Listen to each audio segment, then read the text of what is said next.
Hi guys, it's Steve from the podcast, and I just want a minute of your time before we start the show to tell you about an exciting R-rated comedy fantasy adventure coming your way. It's Lizard vs. Wizard in its magic-flinging, fire-breathing quest for vengeance. Ooh.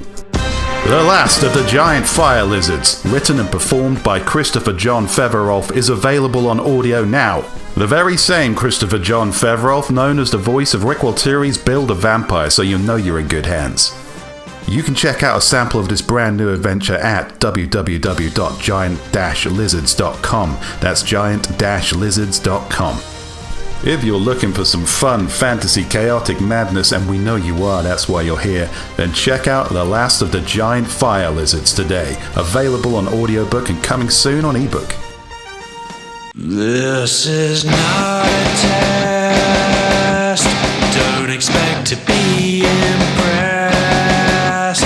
Put on your life vest. Sit down your armrest.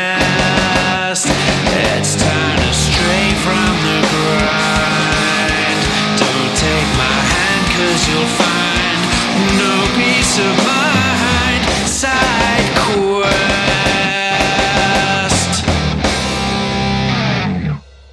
Hey everybody, and welcome to Authors and Dragons Side Quest, the content that we do when we're not doing the content that you know us for what we do.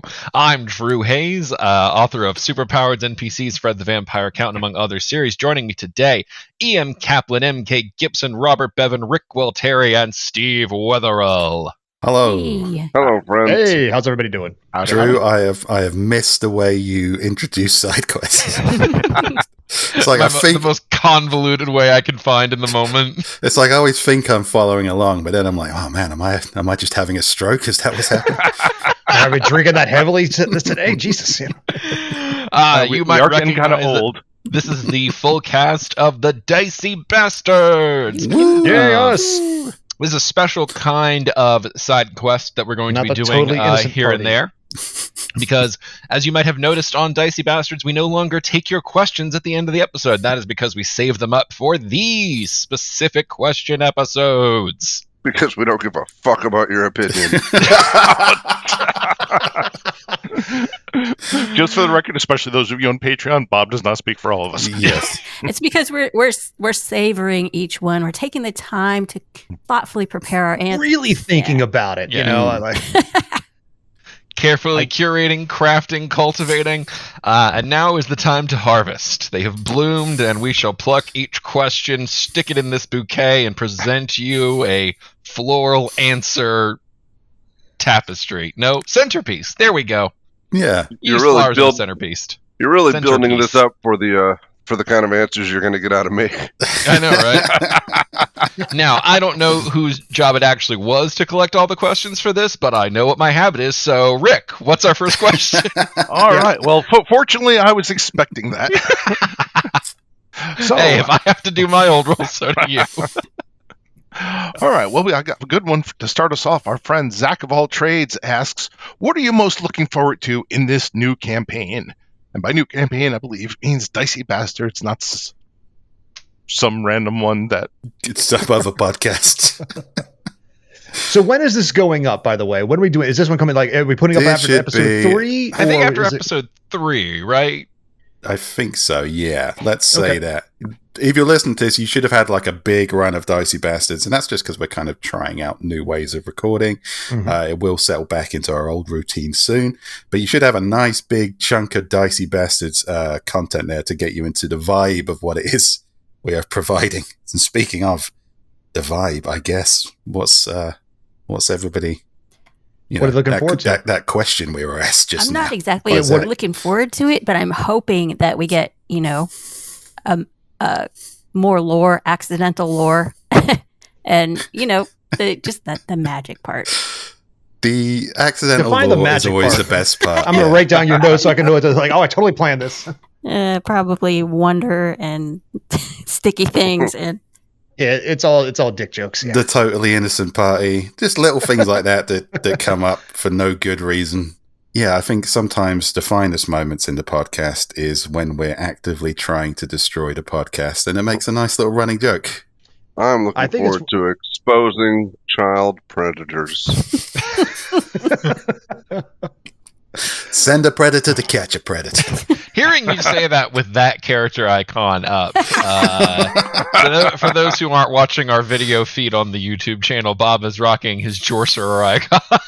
See, also, I want to give special shout out to Sandy Butchers, who did the artwork for this, because when she made the Jorcerer picture, I'm like, oh yeah, because she did the first one. It was like almost too cherubic and nice, like just a little dirtier, but she got the waxy skin going, like you could feel the sweat and like the perversion coming off of it. Yeah. And the pleather, like the vinyl pleather on the hat, like the Hot Topic hat. He's wearing a bondage wizard hat. Exactly. Yeah, like this is not a painting that you want to hang up anywhere in your home. That I disagree. That you're ever going to be nude, That because would be the eyes perfect- follow you. Yeah, I was gonna say, if we were doing a horror movie and there was a creepy painting where the eyes were obviously cut out and following you, we would A, absolutely use that Jorcerer, and B, go back to it later in the movie and have a dick poking through. I posit this to the group. We've been putting up, like, as you can see, like a Dicey Bastard merch, like the shirt, which it's very comfortable and I very much enjoy it. Put that Jorcerer, but only hang him in your bathroom. So when you sit down, he's staring at you, and I would buy one and hang it up right now. I will tell y'all, I actually do have a piece of John Luther Davis art hanging in my bathroom. You know, the last two A&D cons have featured cardboard cutouts. So if we decide to go back to that and we need a new one, I think we got a good candidate. I think if we make a life-size cutout of that, it's a sex crime. Yeah, automatically. I might have not made myself clear before. When I said I'm looking forward to exposing child predators, I mean I'm looking forward to revealing them for who they are, not looking forward to child predators who are exposing. That's probably worth clarifying. Thank you for clarifying that. You gotta have a mission statement. Jorcerer, on the other hand, Well, yeah, we'll see. Rick, what are you looking forward to with the campaign? I mean, what we've already been doing. I mean, if you've listened to the first couple episodes, you've heard us cracking up laughing at a lot of times. Back to like the hour running time. There's probably like a good 45 minutes of us just laughing at our own stupid shit. Yeah. And honestly, that's what I look forward to on recording days. I mean, as far as like what our characters do or what lies ahead, kind of go with the flow there, see what happens, play it in the moment. But I just like the fact that there's just the recordings are so much fun. Yeah, I get giddy when I think about when it's recording day. I truly do. I get really excited because, I mean, one as a DM and one as before as a fan of the content, before I ever came on, I'm looking forward to you guys fucking up all my plans. I'm looking forward to, like, no matter what idea I have, you guys are going to have a lateral move that I'm not prepared for. And I can't wait for that because that's always a good time. But it's the happiness, because even when we were doing the one-on-one episodes, nearly everybody had a good time. And I only say nearly because some of you didn't get a one-on-one, but it was like, it was just fun. It was fun to see you guys in your element. Like, I set up here's something to do with it. You guys grabbed that ball and ran with it. So I'm looking forward to see what you guys do next. I'm just excited. Yeah, it's great to have kind of a mission and a direction, and we've tried quite hard to sort of get that going. But the best part's always when you just completely fucking derail that and you just spent a good 10, 15 minutes laughing at the same dick joke that nobody expected. And even though we should expect it by now, and yet, it's like, I would like to think that Moog and Jorcerer would have some sort of redemptive arc, but how long we were on the other podcast, neither Silas nor Klaus had any sort of redemptive arc. Well, because way back when someone had asked me if there was going to be consequences in this game, I'm said, sure, of course, I like consequences, but fun consequences. So when Rick, as I had done the one shot with Steve, and then we did a two shot with Steve and Bob was fantastic.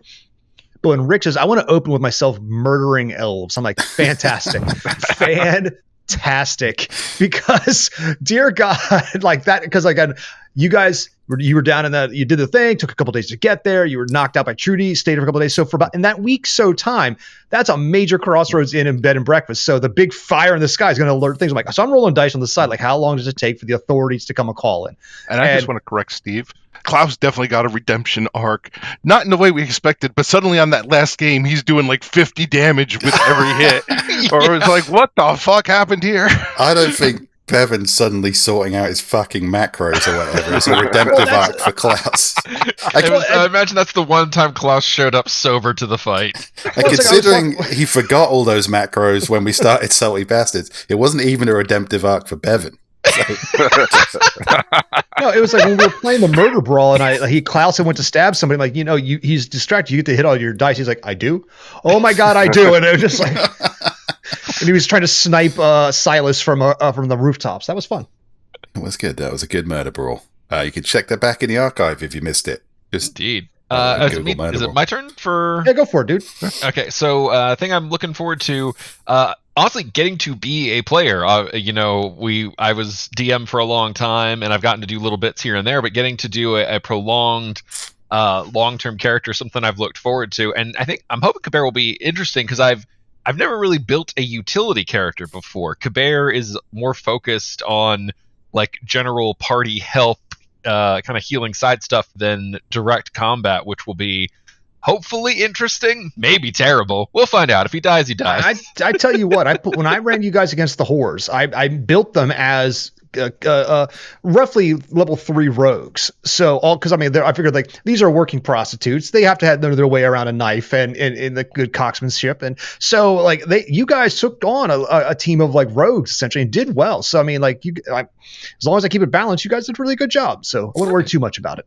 Either way, I think it'll be interesting and unique to play because I've definitely never played a character spec'd for that before. So after so many years, it's rare I find new builds to play. Yeah, I got a whopping 2 games of play before I took over the Quest for Competence. So I haven't played a game in like 2.5 years. I've always been the DM. So I feel your pain. I want to add to my answer. Not only that I'm hoping to learn how to play the game a little bit better in mechanics and combat and all that, but also expand my repertoire of dick jokes. There you go. That's a real blue collar attitude you've got there. Coming to this podcast, I've got to actually learn how to play the game and maybe tell more than 3 jokes. Well, fuck you, Captain Ambitious. No, I tell you what, Emily, you did a great job in your one-on-one. I thought you did fantastic. Well, thanks. You're welcome. I mean, I think it's like the views alone. Like I saw like the views are going up on the YouTube. Like I'm happy about that. And I was like, but no, I went back and listened to all of them again just to like get a feel. Also remember what the fuck I said about lore stuff. So like I can write that shit down. But like I listened to all of them all back over, like, and each one of you did a fantastic job in your respective games. I am partial to the dream sequence when Bob sent me the dirty pictures and Steve had to figure out what they meant. Like that was a fun for me.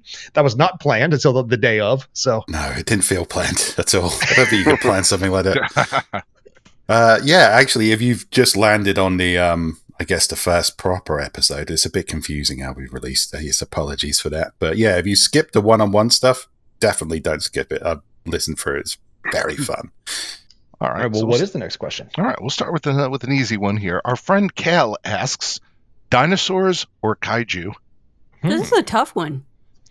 I lean kaiju. I think it's because they took what was cool and built on it to make something cooler. And then the longer we have dinosaurs, the more less cool they become, because when they were thunder lizards, it was fantastic. Now that like the consensus is like, no, they're just big birds and they had feathers and they were colorful. My love starts to dwindle more and more and more because I don't want to think about like, Jurassic Park. That was so cool. Now imagine Jurassic Chicken. And I'm like, I'm less into that, but kaiju, that's inspiration from the thunder lizards. So I go kaiju. Yeah. Man, I would so be at a thunder chicken. I mean, thunder chicken movie. That sounds awesome. Do you eat that KFC thunder chicken? Oh man, that sounds like the menu to put Popeyes on the map. Exactly. Yeah. Like, did you have the mega leg? It took 4 of us to eat it, man. It was so good. It's like fuck hot chicken. No, now it's about thunder chicken. That's 2 why bites and shit your pants. That's the thunder. Dinosaurs sound a lot more delicious. I still want to do an A&D podcast from Dinosaur Land. Someday. We're not that far away from it. I think Yeah, you're Drew. Probably you're farthest away. If y'all put together an episode from Dinosaur Land, I would fly up for that.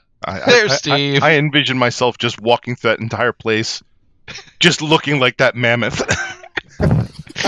I still love the YouTube one Steve put together of the Jurassic Park, and then it just cuts to the Dinosaur Land dinosaurs. It's like, oh, the wonder. Steve, it's a question of kaiju or dinosaurs. Kaiju or dinosaurs? Are we talking sex or violence? What? Cool factor. What's your preference? They didn't specify. So which would you rather fuck? Would you rather fuck a dinosaur or a kaiju? I went with food. Dinosaur. Food. I went with the cool factor. So A touch of megalophobia, actually. So anything that's way fucking bigger than it should be makes me feel a little bit vertigo-y. So I do like a kaiju movie. If it's a kaiju underwater, fuck that. Stuff of nightmares. But I feel the same way. I mean, I also, if kelp touches my foot while I'm in the ocean, I get freaked out. So I'll run on top of the fucking water like a cartoon. yeah. It'll be the second coming of Christ right here, right now. Yeah, I don't care what's under the water. If it's kelp or a megalodon, they can all get fucked. Yeah, exactly. Icky toes or a shark, I'm out regardless. So it gets worse than that. I was in the water at Seaside one time when it was like, suddenly I was surrounded by jellyfish. And it was just like, I need to get the fuck out of here. Yeah, that happened to me when I was in Monterey. I went swimming in Walden Pond once, and little fishies ate my toes, and I freaked out. It's a pond. I never ever thought about, Jesus going yabbity yabbity yabbity and his legs spinning around. Definitely how he walks on the wall. That's how the miracle was before. The thing is, I haven't now either, but the sound effect works for me. So guys, did you see that guy walk on water? Is he the son of God? Well, he just trod on some kelp, but Jesus was just like, fuck kelp, man. Yeah.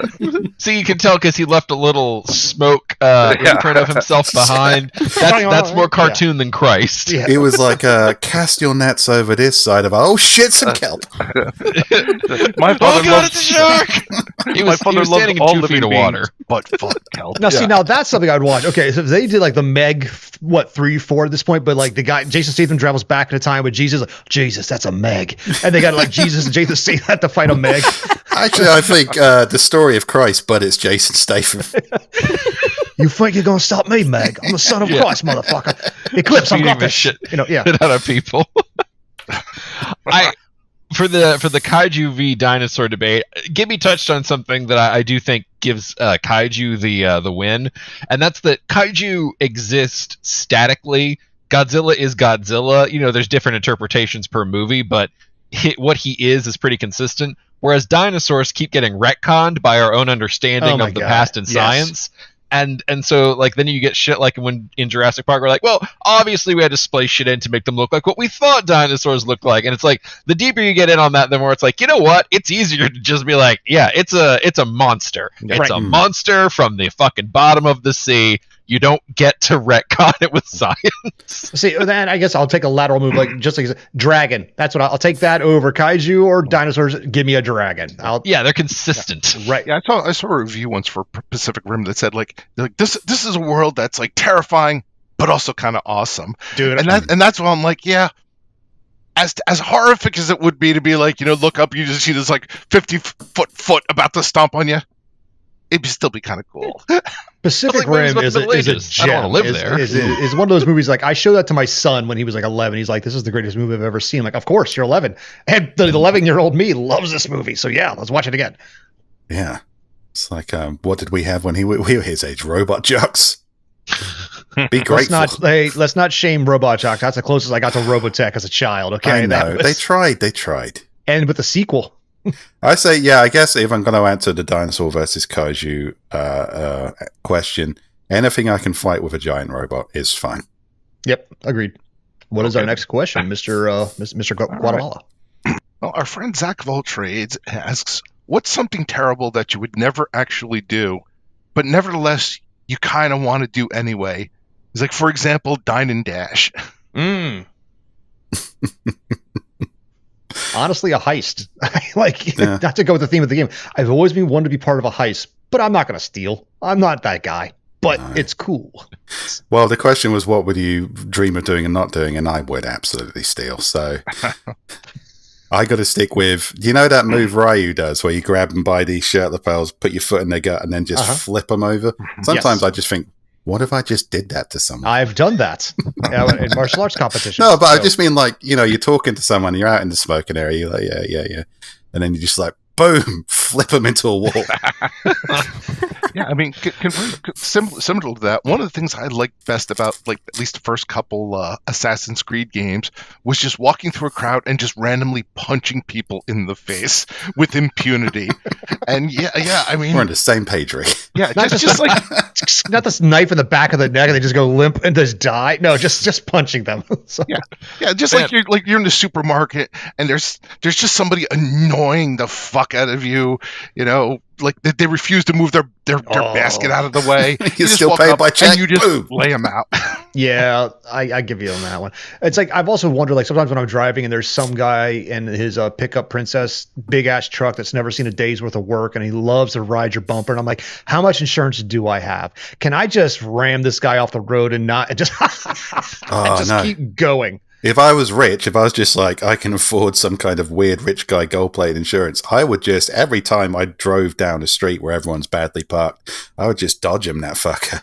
I'd just buy a new car every week, but I would cause a lot of chaos. If we're talking about crimes that we are genuinely the most, tempted, if I were an amoral person, I would probably commit this pretty readily. God, it's both boring and terrible, but mine would probably be public urination, just because it's such an ass-ache sometimes to go hunt down a bathroom. Like, if I had no moral conscience, I could just duck behind a wall and take a piss. And I can't tell you the number of times that I've pissed in public, sir. Dude, it's a lot, man. If you've been denying yourself all these years, like, this is a true fucking story. Brilliant. So this is a true story that happened like 3 weeks ago. I went to pick up my son at school, and I got there I was 7-8 minutes early. I already parked out because he's in a small private school and it's located inside of a business parkway kind of thing. And I'm sitting there waiting, and all of a sudden my stomach starts rumbling bad, and I've got nowhere to go. So I just pull my car out, go to the end of the business parkway in the shadiest corner I can. I keep a trash can in my car, did my business. But I'm hovering in the backseat of my car, just doing what I got to do, and then nonchalantly driving up to the edge of the business parkway where the garbage cans are, or the big dumpsters, putting my Shane bucket into the trash, and driving back away, act like nothing ever happened, airing it out the whole time. Of Gibby's car. I was once in Lincoln, where I went to uni. It's an old town. It's like got a castle, got a cathedral. It's got these really steep cobbled streets going down, and I really needed to piss. It's like, there's no way I was going to make it home. So I ducked into one of these like ancient old alley doorways and stuff. I thought, I'm going to be safe if I piss here, because I was really far away from everyone. But everybody I was really far away from was downhill. But like quite like a lot downhill. I thought, there's no way this is going to be a problem. I was pissing. I was watching a stream of my piss go down a hill, cross the road like it was looking for people, and then just carried on. There's this big group of people just having a nice time. I'm like, oh my God. Heat-seeking piss. This is amazing. So this is not consensual. Oh. I got it as the longest piss. Crossing the road.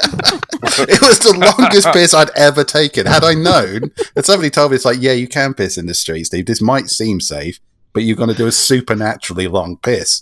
Just purely, it seems, because the universe has a sense of humor. And it's like that end of Spider-Man 2 where like he shoots the web to save Gwen Stacy, and the web looks like a hand, except now it's your piss and it's looking just reaching out. There's some rich person at the bottom of that hill. Oh my, is it drizzling? My monocle. Do none of you try to like saturate as much of a wall as you can? Oh yeah. There shouldn't be I that grew up much. in a small town, like near a lot of rural stuff. So pissing to me was like, yeah, you piss in the trees or on a fence post or something like that. But like once you're in a city, my brain's like, nope, can't do that. I was in a doorway, Bevan. There was no way I was going to do that without some serious backsplash issues. Yeah. I was getting ready to run. I was like, I don't know, 10 or when I was still in the military, so 10-ish years ago, I was going to go run a 5K. down in Washington D.C. We're at the starting line. Oh my The way God. everybody's starting, and like I've got to piss. I didn't realize I thought I had like got my drink ahead of time, and we got, I don't know, 6-ish minutes. So I'd like kind of pulled out of the crowd and kind of walked down a couple of alleyways and streets. I have no idea where I'm at, and I find one narrow alley, and I look over. There's another guy with a tag on his shirt. He looks at me, look at him, like, and we like just piss. We're just both piss into this narrow alley because like it's just what you do, you know? Okay. Yeah, I don't have anything special. I guess just property damage to my enemies. Yeah. Oh, Is this an HOA thing again?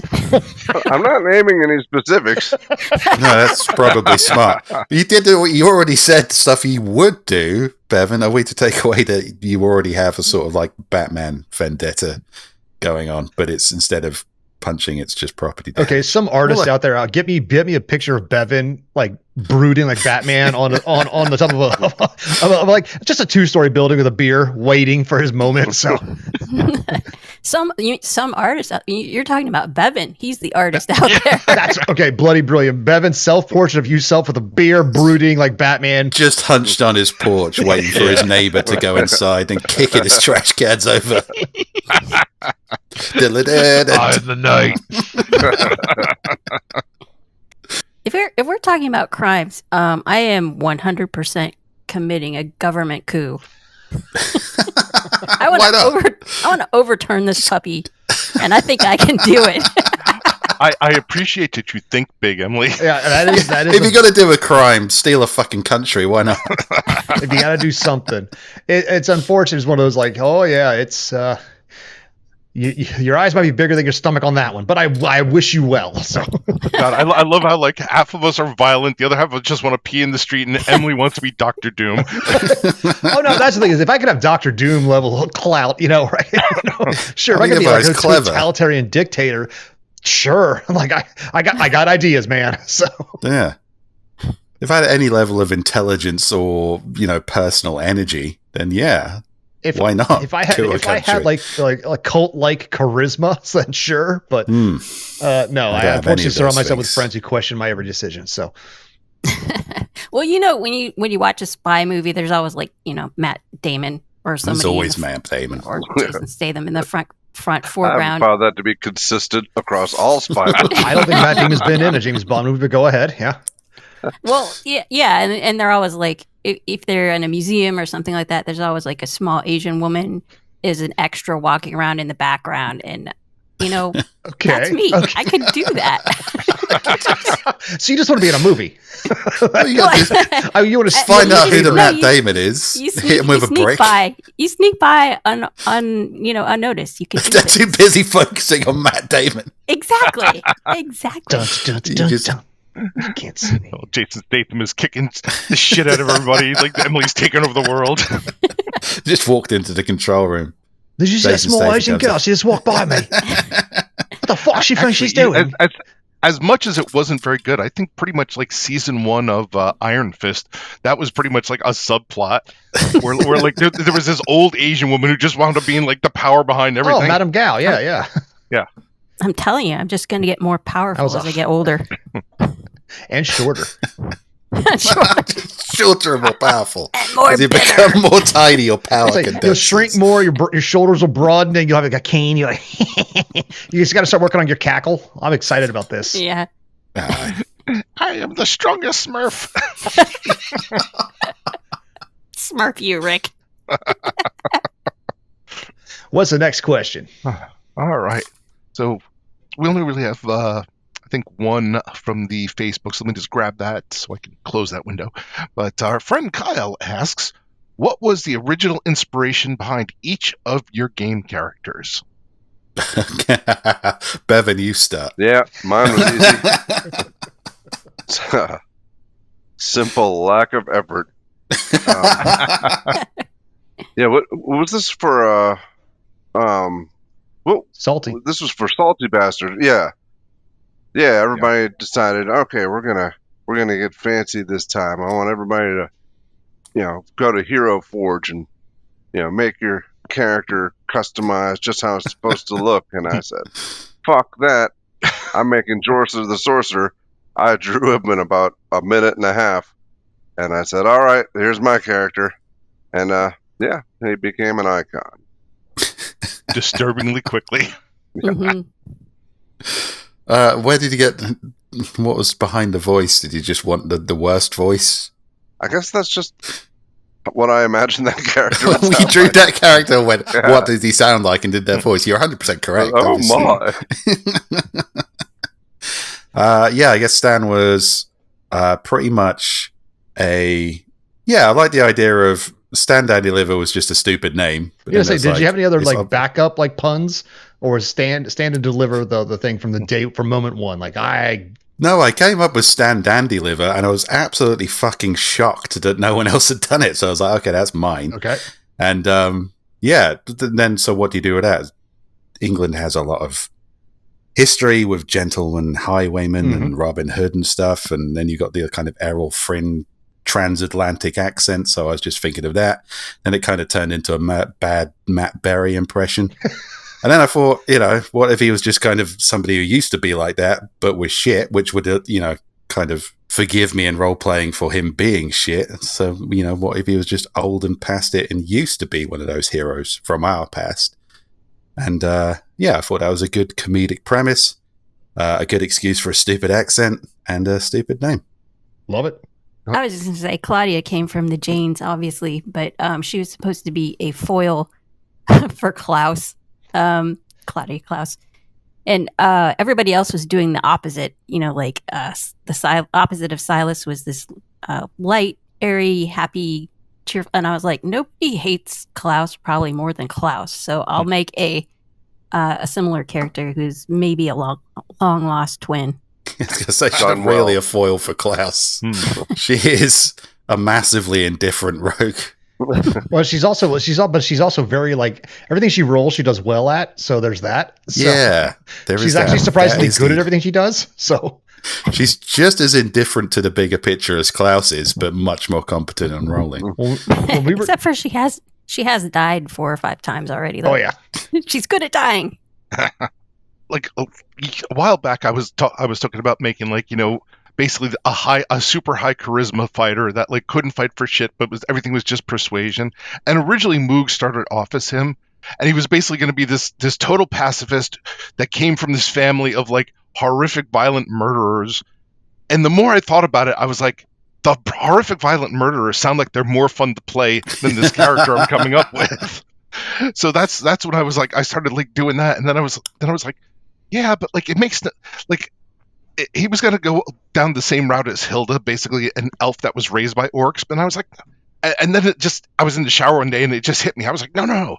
He reincarnation is a spell that I've used for years, and it always has these fucked up effects, making it a lot I of built fun. an And I was entire like, campaign what- on that spell. Yeah. I was like, what if this was a fucked up reincarnation, and he's in the body of the thing he hates the most? That was one of the fun things is when we were reaching the end of the quest for competence and you got your wish. I'm like, man, I know that we'll be working on some art soon, so he better make a fucking choice and make it right, because it's like you're commissioning art pieces for the next campaign. So motherfucker, you better make a decision and stick with it. So Well, fortunately, you made that princess and for royal family really annoying. yeah. And Moog was just like, I probably could wish for something good. No, just kill them. And I don't have a character, so fuck me.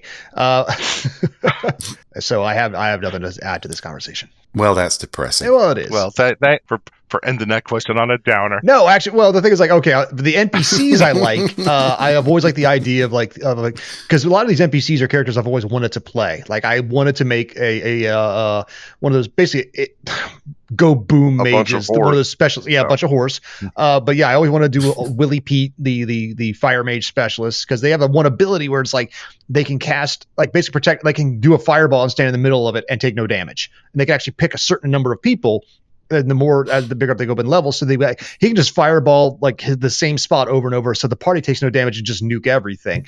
And so I like this idea of this old retired drunk dwarf who was that. And then Trudy Goodnight I love that idea that that grandma who has seen some shit, like that grandma that you're afraid of. Like you're to this day, that one grandma, you're afraid of her right hand because she knows she can knock you the fuck out. Because I grew up with some old ladies like that in my time, so I wanted like some retired adventuring lady who's just like anywhere between 57 and 62, kind of leathery, but she can just.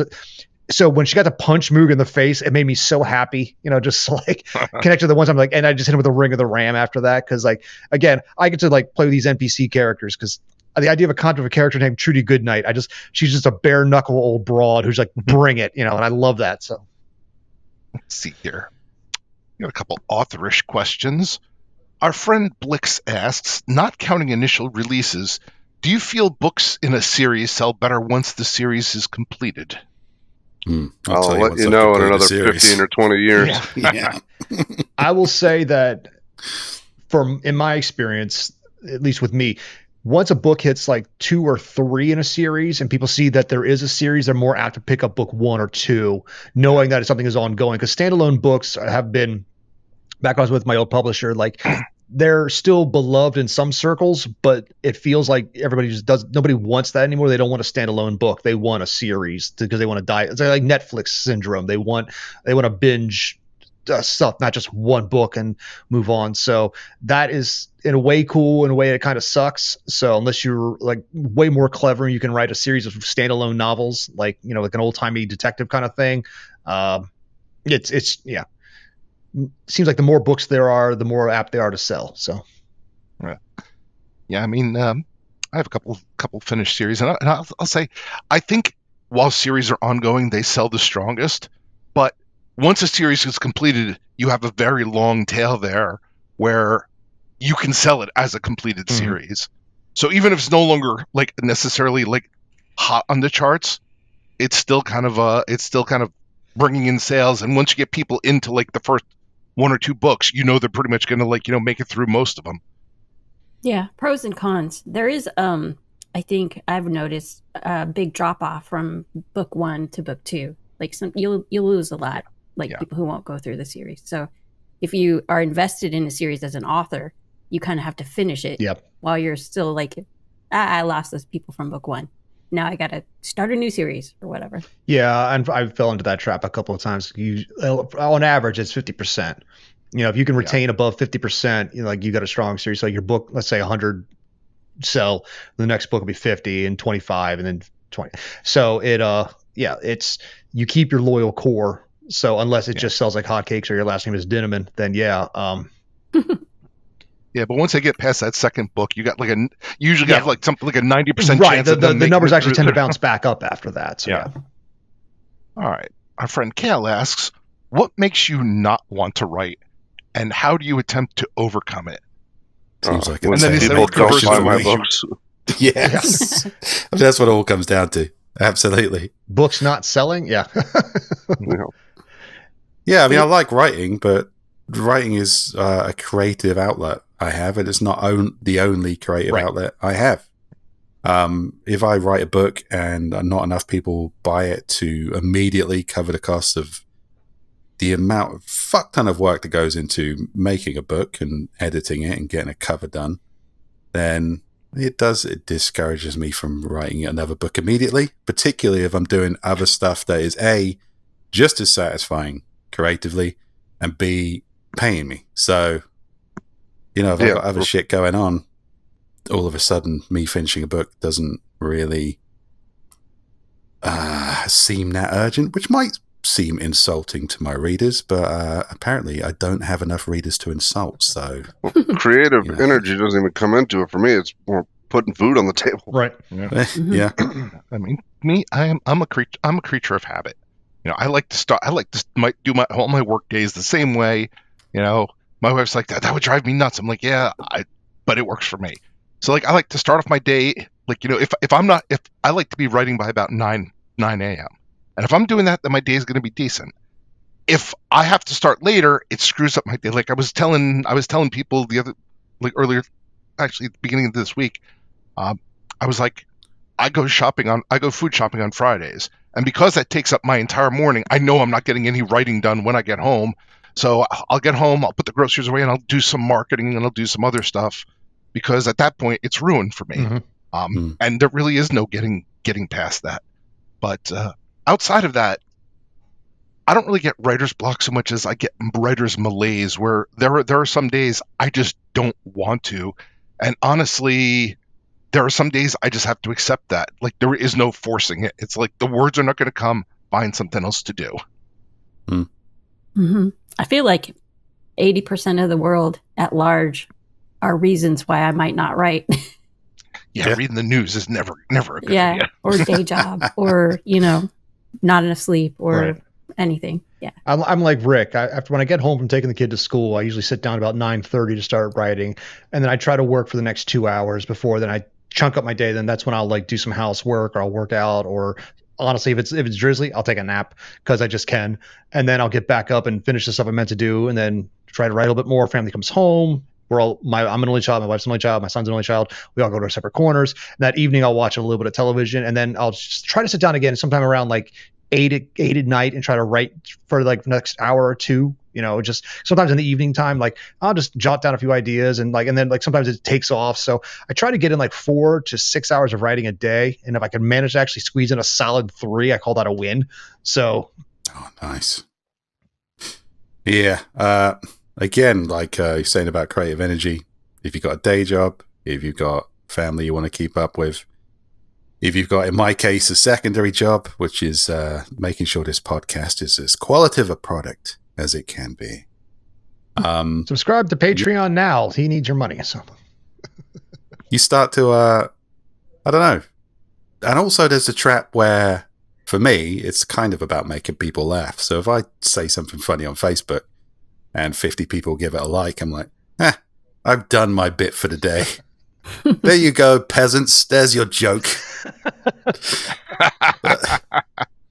Yeah, it scratches the creative itch, which is, it's fucking worthless. Everyone just scrolls through endless fucking pointless content. So it's probably stopping me from doing something a bit more worthwhile, but fuck it. If it's just scratching an itch and I ain't going to get paid anyway, why wouldn't I? The one thing that helps me is like I try to write. I simul write, so I got a main project, and then I can't beat my head against this wall anymore, so I need to move off to something else. So something either there's different tonally, a different project, or something. So like I'll go write a few chapters on that because that feels like, okay, hindbrain, you take care of this main problem over here while I just go do a dick joke over on this side or this other side project. So I'm usually writing like in a 70-30 kind of like 70% effort onto this main project. And then when I need a break, I go work 30% on this other smaller project. And that helps me maintain my sanity. And so I'm not just losing the will to write. Because when I used to have my day job, as a contractor, I was a technical writer. So I'd write, all day in tech-based reports and then come home and then try to write creatively. I'm like, I don't care anymore.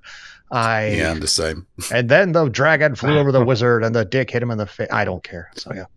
The funny thing was my last job, like they knew I was a novel writer, and like I was, and whenever like there would be marketing copy, they would look. I'd be like, "You want me to take a shot at it?" And they would be like, "No, we have other people to do that." Okay. When people ask me for writing advice, especially people on my team of technical writers at work, I always say, be careful about monetizing your hobbies because it can ruin a lot of your creative drive. Yeah, it takes a lot of the fun out of it. Yeah. Are you talking to a corporate content creator here? So I can definitely attest to that. Yeah, I worked for an online game company for about a year before they went under, and the old adage is true. Being a game tester is boring as fuck because like they would grab the entire company and be like, okay, it's a testing day, and when you're being paid to play games, you're not there to have fun. You are there to test specific scenarios, find bugs, over and over and over again, and that is just tedious torture. Well, this turned out to be a depressing round of questions. I'll tell you what. And if you're out there and you want to write your book and put it into the world, by all means do it. It'll be great. It'll be cathartic. It'll be fun for you. But there's not a single author I don't know, self-published or traditional published, who doesn't have to work like fuck to make it happen. Yeah. I will also say this is the fun one for all the prospective writers out there.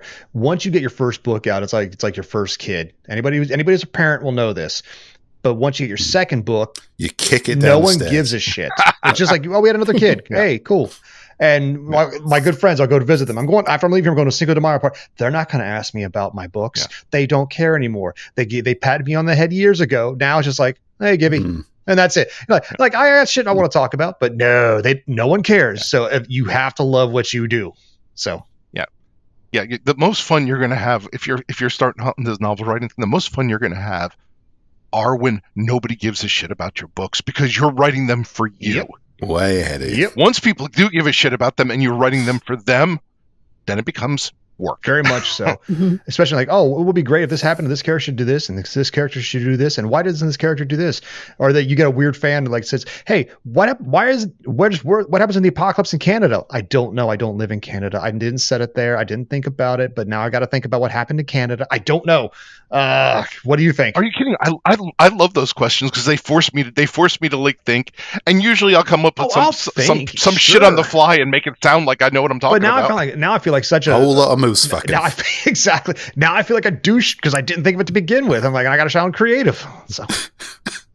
Yeah, I'm hoping that I'll eventually have a big enough fan base by the time I get to the later books in the series, and they'll come up with these theories, and I'll just pick the best one. George R. R. Martin, that motherfucker. Yeah. Cooper was a paladin all along. If you could pick any vacation and cost time transportation was not an issue, where would you go and what would you do? Is time travel an option?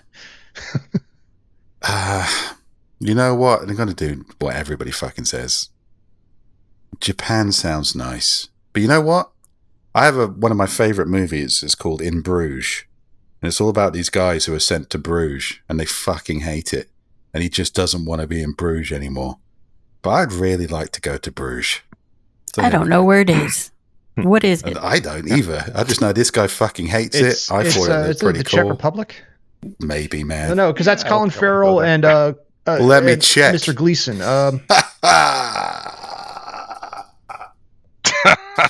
Yeah. No, it's a great cast. It's a wonderful movie. It's in my top 5. But they don't like Bruges. I like Bruges. I'm going to go there. I'm going to go up those steps, have a heart attack, maybe die. Anywhere? Let me see. Someone else go if they can think of something off the top of their head that they always wanted to do. Because I love staycations. I'll probably go back to Thailand. Yeah, I like staycations a lot. Beach, food, fishing. Don't like the beach. You don't like the beach? Who the fuck doesn't like a beach? I don't like the beach because I grew up at the fucking Jersey Shore. bald. I hate the fucking beach. I crisp when I'm even near a 60-watt bulb. Are you out of your fucking mind? Every time you go to the beach, it smells like. Because okay, here's the thing. Rick and I are both East Coast people, so East Coast beaches are disgusting. They are at least in the Mid-Atlantic East Coast. The water is green. The people are disgusting. Everything smells of lotion and sweat and balls and ass at all times. The beaches are it's hot and miserable, and then you got to deal with beach people who like live there all the time and wear flip flops everywhere and terry cloth. It sucks. And like you want to read, but you're at the beach, but you're hot and you're miserable. You can't really read. You swim and it's green water. It's disgusting, and there's some medical waste. Beaches blow. Full stop. All right, remind me not to go to any beaches on the East Coast. Like the beaches in North Carolina are lovely. Like I was saying, because when my wife and I we went to a resort. I'm from fucking England. It doesn't sound as bad as we went to a resort in Belize for our honeymoon, and since it was just she and I. We hadn't any kids yet, so we went on Christmas Eve, and we went to Belize City, and we went down to the resort waters, and it was fantastic. The waters were crystal clear and blue and beautiful, and the food was fantastic. And the drinks were great, and we had a cabana on the beach, so you open the door, and it wasn't stupid hot. It was warm, so you could go out kayaking, but it was that was a good beach. I will give that beach credit, but unfortunately, growing up on the East Coast beaches, I'm not a fan. So, yeah. Like every summer, my wife's like, "Oh, I'm taking the kids to the beach. You want to come with us?" No. I'm generally a beach fan. I do love going to the beach. Nice beaches, not your toxic waste beaches. But if I'm talking about a holiday that's just for me, that's doesn't just involve me lying in the sun for 2 weeks, flying like a glistening ham. I want to go to a European city. With an interesting woman. I want to smoke cigarettes, drink clean lager, and piss on history. Without, hopefully, if I'm going to get arrested by a polite European police officer. my perfect vacation for me has conditions, and that's I think where the time cost and transportation is. I want to go on an adventure. I want to go hunting cryptids and stuff, but I don't want to be covered in bugs. I don't want to be eaten by a bear. I don't want to I don't want to be be uncomfortable living in the fucking tent city, just smelling like shit and your stuff. Tour guide's looking at his clipboard, go, well, why the fuck are you here in Jersey? Exactly. I want to go on an adventure, but I want to be comfortable while I'm doing. Okay, while so I'm doing Rick, it. you bring a You very want good point. Bigfoot brought in handcuffs into your living room so you can shoot it in the face. No, in the backyard. We shoot into the backyard. Rick's just sitting there with a brandy. Now make him dance. Make him dance for me. Slowly. Let's see that. Yeah. No, I feel you on that one. I think for me, I want my one dream vacation that I do have one. I want to go to Germany. I want to go to specifically where the Black Forest of Germany is, where all the Hansel and Gretel fairy tales and all that old timey world shit. That is the location where all those those what we call Grimm fairy tales they kind of originated from. They've got a lot of beautiful freaking castles that are B&Bs. That's where I want to go. I want to go see this gorgeous, dense primeval forest. I want to go for some trail hiking, some walking. I want to drink some really expensive German beer and have a Bratfest, and that's what I want to do. The family can come if they want. Bevan, I'm still a little bit surprised with the whole fishing aspect of you. I didn't have you down as a fishing guy. Yeah, I love fishing. I never ever get to do it, but Well, what kind of fishing are we talking? Out of pond fishing? Or are we talking deep sea fishing? Just sticking a stick of dynamite in a lake. well, no, with a rod and a reel, but wherever. I mean, if do you just sitting by some water with some beer, pretending you're doing something? But if I catch a fish, then even better. Oh, but yeah, I mean, I didn't know Thailand was you. the last time I went fishing, and I was a younger man then, but caught a big ass fish. Actually, I failed to catch an even bigger fish. We had a marlin on the line for 6 hours. My friend and I were passing the rod back and forth, and we just could not. It was when it jumped out of the water. I thought it was a sea monster. Nice. That thing was so big. I'd never seen a fish like that before. But I envision you doing anything for 6 hours. What other secrets are you keeping from me? But anyway, the guy that was running the boat after the sun started going down, and says, "Guys, we got to go back in." And he made a last ditch effort. He took off his t-shirt, dunked it in gasoline, tied it to a weight, and tied it around the line and sent it down to try to poison the fish. And I think it just ended up corroding the line because that's when it snapped and the marlin got away. Oh, but I like did the make idea it out of there with with this pissed off, acidically burned marlin waiting for you to come back to Thailand. I did make it out of there with a big sailfish though, so that was cool. This marlin, he's been lifting weights. He's got prison tattoos, and he's waiting for Bevan to come back. It's he wants to see what Scar on shape his you're in. face. Worse shape than I was then. This sounds like a whole Authors and Dragons Moby Dick It is. saga here. Bob's hey, why don't we film the next A&D con on a ship as we all slowly get dragged away underwater. I know there's a moose waiting for me in Alaska. That's why I'm not going back. So Bob's got his marlin in Thailand. So I know there's a bunch of people I pissed on in Lincoln that are waiting for me to Emily, did you vacation? Did you piss on a cryptid? Well, I don't. I pissed on a lot of things. My vacation destination is Authors and Dragons Con 2025, which we don't know about yet, but would be I pretty thought cool. you were going to drop some fucking bombs. I know, I right? was like, holy shit, no one's been keeping Everybody's me informed. faces went really pale for a minute there. No, it'll be fun. A&D 2025 coming soon to a place Dude, at a time. Well, I'm Please, excited for that. hopefully. That'll be if it does happen, they tend to happen in August, and that's I will be almost. That's right. That's 50. I turned 50 just before that, and oh my fucking god. So yeah. Nice. Yeah. Rick and I are Yeah. Yeah. whatevs. Oh, okay, Junior. Yeah. What? Authors and Dragons, the perfect event to grow old and die. It was the friends we made along the way, sucker. All right, so before we head out of here, how are you all feeling about the campaign so far? Even though we only had 3 official episodes, we had a bunch of prequel stuff.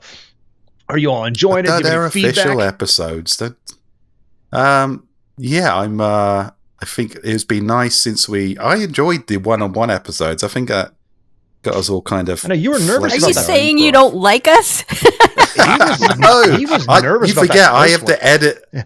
I have to edit these, so I've been through all the episodes, and I thought it was. It's like, yeah, they've still got it. We're all still sharp. We'll see what happens when you bring it together, but yeah, so far it's nice. We've been bouncing off each other like old times. Yeah, I'm excited to see where it goes. Yeah, it feels good to be back in the saddle again. I'm enjoying running it. I'm Like I having a like good time. making stuff, and I like seeing what you guys do to certain things. I don't want to lead you around by the nose, but I just have got to at least nudge you down certain channels to see which way you want to go. So I think it was the last episode of Dicey Bastards when we hadn't played together since a live episode in Portland. It'd been months, and it was like slipping into a comfortable pair of pants, and that's kind of like what the first collective Dicey Bastards episode was. And then realizing with horror that Jorser was in those pants. Exactly.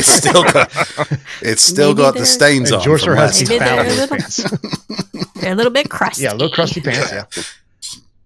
The zip doesn't quite go all the way up. No, I'm enjoying the thing because, like, again, it's been a little surreal for me because it's like when I was asked to do this, I was like, sure, I got some ideas, and Steve goes, well, I want to do all these ideas. I'm like, okay, I'll throw all mine out and go with what Steve wants. And then, but no, with the creative It's process, technically my turn. exactly. But the creative process about creating it has been fun. But it's like just setting things up and let's see what you guys do has been like very surreal to watch because, like, you know, going from a fan to where I'm sitting now, and I'm looking forward to see where this goes because, you know, I got long-term plans, but if we ever see them, I have no idea. So Yeah, trust me, as somebody who's DM'd one of other campaigns, we've all had long-term plans. but you guys got any critiques, anything to like fix for the going forward, or is it all aces? No, We'll it's save cool. that for our Everything. ultra serious backroom meetings that the listeners never see. Moog is innocent. Yeah, everything I could hope for. Oh, that's a low bar then. Fuck me. All right. That's a red flag right there. Yeah, okay. Well, if Drew having to pop off, I hope we've answered some of your questions. We'll be checking in with those more regularly. Please do keep them coming on the Facebook, on the YouTube comments, on our Discord. If you're a member of our Discord, you can be a member of our Discord by going to patreon.com/Orphans and Dragons, giving us $5 a month, enough to buy at least a quarter of a starving orphan. And you can be part of a secret community of wonderful nerds whom I love. And I guess we'll see you in the next episode of Dicey Bastards, and with side quests coming as per normal in the future. So bye. Bye, everybody. Goodbye, friend. Bye.